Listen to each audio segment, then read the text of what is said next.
आप सभी का नमस्कार और स्वागत करते हैं एक बार फिर। आज हम बात करने वाले हैं शेयर बाजार की, शेयर मार्केट की। तो सबने आप सभी ने सुना होगा शेयर मार्केट क्या है। थोड़ा ब्रीफ में हम इस बारे में जानने की कोशिश करेंगे। तो आइए इस चर्चा की शुरुआत करते हुए सबसे पहले जानने की कोशिश करते हैं कि शेयर मार्केट है क्या। शेयर मार्केट वो प्लेस है जहां पर आप किसी कंपनी के शेयर्स को परचेज कर सकते हैं या फिर बेच सकते हैं, सिंपल भाषा में। या स्टॉक मार्केट बोले या इक्विटी मार्केट बोले या शेयर मार्केट बोले, ये सारा टर्म एक ही है। सुनने को बस नाम डिफरेंट डिफरेंट है, बट तीनों का काम एक ही है। तो जैसे एक सिंपल एग्जांपल हम देते हैं आपको कि अगर आपने एक कंपनी या आप कोई एक शॉप ओपन करने जा रहे हैं जिसकी लागत लगभग 1 लाख रुपए होने वाली है। आपके पास 50,000 रुपए है, आपको 50,000 रुपए की जरूरत है। आप अपने दो मित्रों को बोलते हैं आपकी मदद करें, वो दो मित्र आपको 25-25 हजार रुपए आपकी मदद करते हैं। तो 1 लाख रुपए में 50,000 रुपए आपने लगाए और 25,000 और 25,000 आपके दो फ्रेंड्स ने लगाए। इट मीन्स इनका 25% और इनका 25% जो है सो आपको हेल्प मिला। तो ये 25% की साझेदारी उनकी हुई, और वो आप उसको डिफरेंट टर्म में कह सकते हैं। तो 25% की उनकी हिस्सेदारी है और आपकी हिस्सेदारी उसमें 50% की है। तो अगर आपने शॉप से कुछ पैसे कमाए तो उसका मात्र 50% का आप हकदार होंगे, रिमेनिंग 25% और 25% के हकदार आपके मित्र होने जा रहे हैं। तो एक सिंपल भाषा में मैंने समझाने के लिए ऐसा आपको टर्म दिया है। अगर आप इसको ब्रॉड अप्रोच में देखें तो आप इस कोई भी कंपनी, अगर कोई भी फैक्ट्री चल रही है या कोई कंपनी चल रही है, तो वो अपने ऑर्गेनाइजेशन को स्टॉक मार्केट में लिस्टिंग करते हैं और वो मार्केट से पैसा अपने कैपिटल रिक्वायरमेंट को पूरा करने के लिए पैसे लेते हैं, और जो भी उनका बेनिफिट्स होता है और उसके अकॉर्डिंगली जो है तो वो डिविडेंड दें, या फिर उसका एक कैलकुलेशन है, वो पैसे जो है जो भी उनके स्टॉक होल्डर्स होते हैं उनको देते हैं। सिंपली अगर मैं कहूं तो अगर आपने किसी कंपनी के कोई शेयर्स खरीदे हैं, तो जितने शेयर्स आपने खरीदे हैं, शेयर्स का नाम ही है। अगर आप समझें तो शेयर्स को सिंपल आप कह सकते हैं कि हिस्सेदारी। तो अगर आपने किसी कंपनी के शेयर्स खरीदे हैं तो आपने उस कंपनी की उतनी हिस्सेदारी खरीदी हुई है। तो अगर वो कंपनी अप जा रही है तो आपका फायदा है, अगर वो डिक्लाइन जा रही है तो आपका नुकसान है। आपने उस कंपनी को अपनाया है। तो सिंपली आप यही समझ सकते हैं कि शेयर मार्केट वो प्लेस है जहां पर कि आप किसी कंपनी के शेयर्स को खरीद सकते हैं या बेच सकते हैं। आगे बढ़ते हुए हम देखने की कोशिश करते हैं कि शेयर मार्केट की हिस्ट्री क्या है।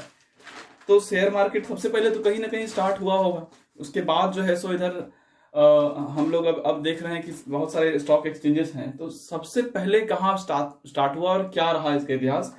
तो आज से लगभग 400 साल पहले, तो 1600 के लमसम में अगर आप देखें तो एक डच ईस्ट इंडिया कंपनी थी।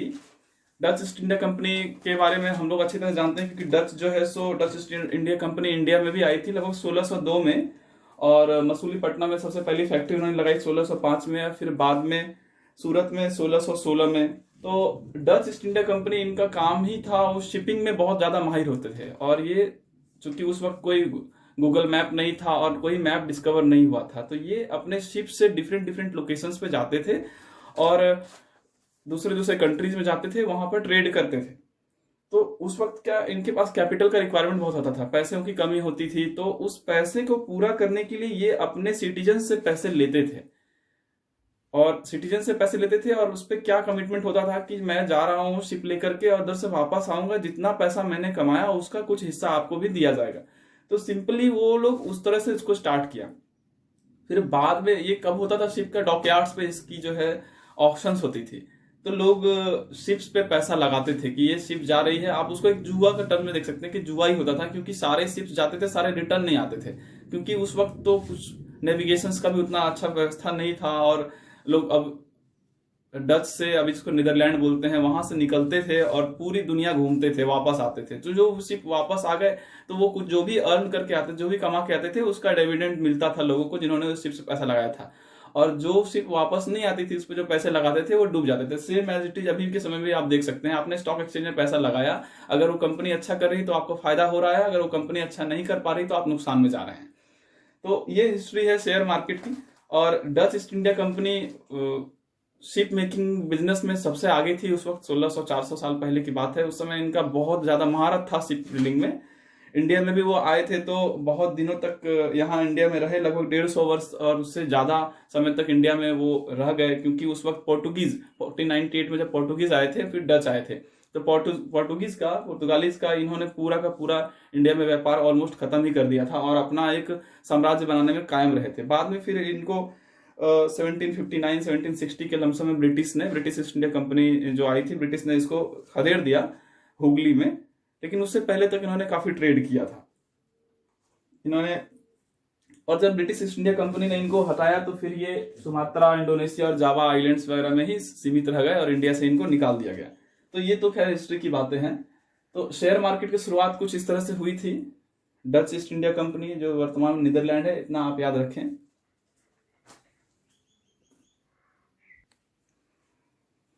तो स्टॉक एक्सचेंज या फिर स्टॉक मार्केट क्या है, उसको जानने के लिए अभी हम अब तक हमने जाना कि शेयर मार्केट क्या है और इसका हिस्ट्री क्या है। अभी हम बता रहे हैं कि स्टॉक एक्सचेंज क्या है। तो स्टॉक एक्सचेंज एक प्लेटफॉर्म है जहां पर कि आप किसी कंपनी के शेयर्स को खरीद सकते हैं और किसी कंपनी के शेयर्स को बेच सकते हैं। स्टॉक एक्सचेंज में प्राइमरी मार्केट होता है और सेकेंडरी मार्केट होता है। प्राइमरी मार्केट वैसा मार्केट है जहां पर कंपनी अपने शेयर्स को बेचती है, और सेकेंडरी मार्केट वैसा मार्केट है जहां पर जो शेयर्स ऑलरेडी कंपनी ने बेच दिया है उस कंपनी को दोबारा बेचा जाता है। मतलब लोग जो है खरीदे हुए शेयर्स को दोबारा बेचते हैं या खरीदते हैं। तो प्राइमरी मार्केट में जब कंपनी अपने शेयर्स को बेचती है तो कंपनी अपने शेयर्स को कैसे बेचेगी। मान लेते टोटल वैल्यू ऑफ कंपनी है, टोटल वैल्यू ऑफ कंपनी कुछ है,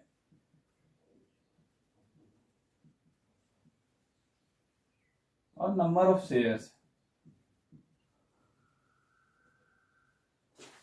तो टोटल वैल्यू ऑफ कंपनी और नंबर ऑफ शेयर्स को अगर हम डिवाइड करेंगे तो मुझे मालूम चलेगा कि एक शेयर्स का क्या वैल्यू है। तो उसी तरह से अभी कंपनी को कितने शेयर्स निकालने हैं उसके हिसाब से वो टोटल वो फॉर्मूला तैयार करती है और नंबर ऑफ शेयर्स तैयार करती है। अगर एक जस्ट एग्जांपल हम लेते हैं, मान लीजिए कि 1,00,000 रुपए टोटल वैल्यू ऑफ कंपनी है और कंपनी ने 1,00,000 शेयर्स निकाले, तो 1 रुपए पर शेयर हुआ। और अगर मान लेते हैं कि 2,00,000 शेयर निकाले तो 50 पैसा पर शेयर हुआ, या फिर अगर 50,000 शेयर निकाले तो 2 रुपए पर शेयर हुआ। वो डिपेंड करता है कंपनी के ऊपर में कि वो कितना रुपए प्राइस सेट करना चाहती है इनिशियली। और एक बार जब कंपनी ने शेयर निकाल दिया तो फिर सेकेंडरी मार्केट में फिर जो है सो वो शेयर की ट्रेडिंग होती है और डिमांड के हिसाब से वो शेयर अप एंड डाउन अपना वो मार्केट में फ्लक्चुएट करते रहता है। तो स्टॉक एक्सचेंज में प्राइमरी मार्केट और सेकेंडरी मार्केट सिंपली आप समझ लें। अभी इंडियन स्टॉक एक्सचेंज की अगर हम बात करें तो इंडियन स्टॉक एक्सचेंज में हमारा जो स्टॉक एक्सचेंज है दो बहुत पॉपुलर है, ऐसे और भी एक्सचेंजेस हैं पर दो बहुत पॉपुलर एक्सचेंज है जिसको हम लोग बोलते हैं, एक Bombay stock exchange BSc index इसको बोलते हैं, और एक NSC national stock exchange. Bombay stock exchange के अंदर लगभग 5,000 कंपनियां लिस्टेड है। 5,000 मैं यहाँ लिख दे रहा हूँ, 5,000 कंपनियां लगभग लिस्टेड है। नेशनल स्टॉक एक्सचेंज में लगभग 1,600 कंपनियां लिस्टेड है। बॉम्बे स्टॉक एक्सचेंज का हेडक्वार्टर मुंबई में है और नेशनल स्टॉक एक्सचेंज का हेडक्वार्टर न्यू दिल्ली में है। आपने सभी ने सुना होगा सेंसेक्स और निफ्टी, इसके ग्राफ्स अप एंड डाउन होते रहते हैं और हम लोग बार बार इस चीज को सुनते हैं कि सेंसेक्स इतना पॉइंट अप हुआ, सेंसेक्स इतना पॉइंट डाउन हुआ। तो अभी हम जानने की कोशिश करेंगे कि ये सेंसेक्स क्या है। सेंसेक्स जो है वो बॉम्बे स्टॉक एक्सचेंज की टॉप 30 कंपनियों का एक एवरेज ट्रेंड दिखाता है। टॉप 30 कंपनी का एक एवरेज ट्रेंड दिखाता है कि वो कैसा परफॉर्म कर रही है। अगर वो मार्केट में अच्छा परफॉर्म कर रही है तो सेंसेक्स अप जाएगा, अगर वो मार्केट में खराब परफॉर्म कर रही है तो वो अपने इनिशियल पोजीशन से वो डाउन जाएगा। तो बस आप समझें कि सेंसेक्स फुल फॉर्म भी इसका है सेंसिटिव इंडेक्स। सेंसेक्स का फुल फॉर्म है sensitive index. Company top 30 company कैसा परफॉर्म कर रही है, इसमें 5,000 से ज्यादा कंपनियां हैं, बट टॉप 30 कंपनी कैसा परफॉर्म कर रही है उसके हिसाब से सेंसेक्स का ट्रेंड अप एंड डाउन जाता है। सेम यहां पर अगर हम निफ्टी की बात करें तो ये नेशनल स्टॉक एक्सचेंज की 50 कंपनियों का ट्रेंड दिखाती है कि वो कैसा परफॉर्म कर रही है। इसमें लगभग 1,600 कंपनियां लिस्टेड हैं। तो अगर आप इसको ब्रॉड अप्रोच में देखें तो नेशनल स्टॉक एक्सचेंज जो है वो डाइवर्सिफाइड है। ज्यादा ट्रेड नेशनल स्टॉक एक्सचेंज में होता है as compare to Bombay stock exchange, और इसका बहुत डाइवर्सिफाइड फिगर भी है क्योंकि ये टॉप 50 कंपनियों का ट्रेंड दिखाती है। तो इंडियन स्टॉक एक्सचेंज को हमने समझने की कोशिश किया। अभी यहाँ पर अभी हम देखने की कोशिश करेंगे कि how to sell your company share. अगर मान लीजिए कि आपने नई नई कंपनी बनाई है, अगर आप अपनी कंपनी को स्टॉक एक्सचेंज में लिस्टिंग कराना चाहते हैं और उसके शेयर बेचना चाहते हैं तो सबसे पहले आप क्या करेंगे। तो सबसे पहले तो सेबी के साथ आपको ये सर्टिफिकेशन लेना होता है और उस सेबी के जो नॉर्म्स हैं उसको पूरा करना होता है। उसके बाद फिर आप जो है सो स्टॉक एक्सचेंज में लिस्टेड होते हैं। तो सेबी के बहुत सारे नॉर्म्स हैं, जैसे ऑडिटर जो है सो वो 2 ऑडिटर आपकी कंपनी को चेक करेंगे। मिनिमम 60 से 70 स्टॉक होल्डर्स होने चाहिए आपकी कंपनी के, और लगभग 3 से 4 साल का समय लगता है आपकी कंपनी को स्टॉक एक्सचेंज में लिस्ट होने के लिए। एक बार लिस्टिंग हो गई आपकी कंपनी, तो फिर आप सबसे पहले अपने शेयर को कैसे मार्केट में निकालते हैं। तो सबसे पहले जब कंपनी शेयर निकालती है उसको हम लोग बोलते हैं आईपीओ। सबसे पहले कंपनी आईपीओ जारी करती है, इनिशियल पब्लिक ऑफरिंग।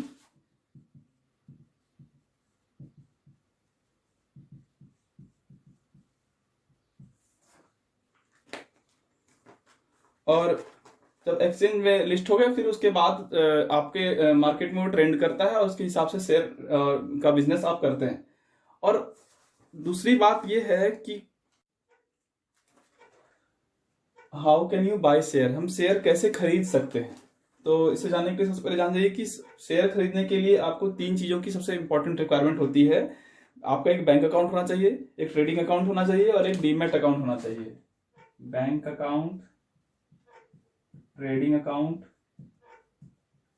और डीमैट अकाउंट। आजकल 3-in-1 आते हैं, 3-in-1 अकाउंट्स आते हैं, तो ज्यादा परेशानी नहीं होती अभी। मैक्सिमम बैंक 3-in-1 अकाउंट्स देते हैं।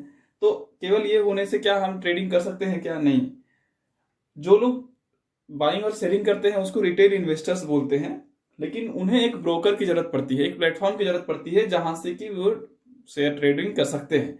तो ब्रोकर्स कौन होते हैं? ब्रोकर्स आइदर कोई बैंक हो सकता है, या फिर कोई कंपनी हो सकती है, कोई इन्वेस्टमेंट कंपनी हो सकती है, या फिर कोई भी एक प्लेटफॉर्म हो सकता है।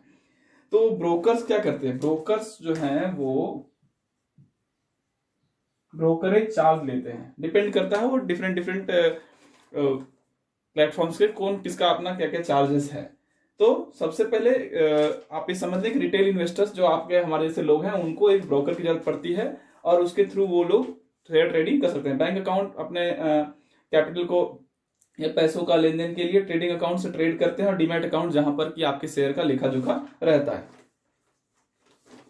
और आगे चर्चा को बढ़ाते हुए हम समझने की कोशिश करते हैं कि किसको शेयर मार्केट में पैसा इन्वेस्ट करना चाहिए। Who should invest in share market, या फिर हु शुड डू ट्रेडिंग। तो मुझे लगता है कि सबको करना चाहिए, लेकिन फिर इन द सेम टाइम मैं ये भी कहना चाहता हूं कि अगर आपको जानकारी नहीं है तो आपको नहीं करना चाहिए, क्योंकि शेयर ट्रेडिंग कोई आसान चीज तो है नहीं। तो अगर आप किसी चीज के कंप्लीट गैम्बलिंग है, अगर आप नहीं जानते हैं कंपनी के बारे में और आप ट्रेड कर रहे हैं तो आप निश्चित ही डूब जाएंगे। अगर आप करना चाहते हैं तो आपको कंपनी की डिटेल्स के बारे में जानकारी होनी चाहिए, जैसे उसकी कुछ फाइनेंशियल रिकॉर्ड्स जाने, आप अकाउंटिंग इन्फॉर्मेशन को जाने, कंपनी कैसा परफॉर्म कर रही है पिछले लास्ट 5 या 6 सालों में कैसा परफॉर्म करी है, उसके हिसाब से आप एनालाइज कर सकते हैं। फिर हिस्ट्री क्या रही है कंपनी की। केवल लोगों की बातें सुन करके आप शेयर ट्रेडिंग करेंगे तो आप जरूर ही डूब जाएंगे। तो ऐसा नहीं करना है। और एक फैक्ट बताता हूं, इंडिया में मात्र 4 से 5% लोग शेयर मार्केट में पैसे लगाते हैं। वहीं अगर आप अमेरिका की बात करेंगे तो लगभग 55 से 60% लोग वहां शेयर मार्केट में पैसा लगाते हैं। तो शेयर मार्केट में पैसा लगाते हैं और इंडिया में क्यों नहीं लगाते हैं, ये एक मिथ है। क्या है फैक्ट इसका? इंडियन पीपल्स जो है वो सेफ साइड में रहना ज्यादा पसंद करते हैं। हम लोग एफडी कर देंगे जिसमें हमें 7% तक का इंटरेस्ट मिल जाएगा, हम आरडी कर देंगे, या फिर हमारे लोग वो सेविंग अकाउंट में ही पैसा रख देते हैं 4%, या तो और भी कम हो गया है। मतलब हम लोग कोशिश करते हैं एनएससी खरीद लेंगे, पोस्ट ऑफिस में डिपॉजिट्स कर देंगे, बट हम लोग जो है सो रिस्की मार्केट में पैसा इन्वेस्ट करने से थोड़ा सा कतराते हैं। यही वजह है कि ओनली 4 से 5% लोग इंडिया में शेयर ट्रेडिंग, शेयर मार्केट में पैसा लगाते हैं, और वेरेज अमेरिका में ऐसा नहीं है। अगर शेयर ट्रेडिंग में क्या है कि वो प्रॉफिट्स, मतलब रेट ऑफ इंटरेस्ट अगर आप देखेंगे तो ज्यादा प्रॉफिट हो जाता है, तो वो रिस्क भी बहुत ज्यादा है। हाई रिस्क है तो हाई प्रॉफिट तो मिलेगा। बट अभी एक शेयर मार्केट का एक डाइवर्सिफाइड फॉर्म है जिसके बारे में हम आगे वाली वीडियो में चर्चा करेंगे। उसको हम लोग बोलते हैं म्यूचुअल फंड्स। म्यूचुअल फंड्स क्या है और इसके बारे में कुछ डिटेल्स अभी हम आने वाले वीडियोज में देखेंगे। तब तक के लिए थैंक यू वेरी मच।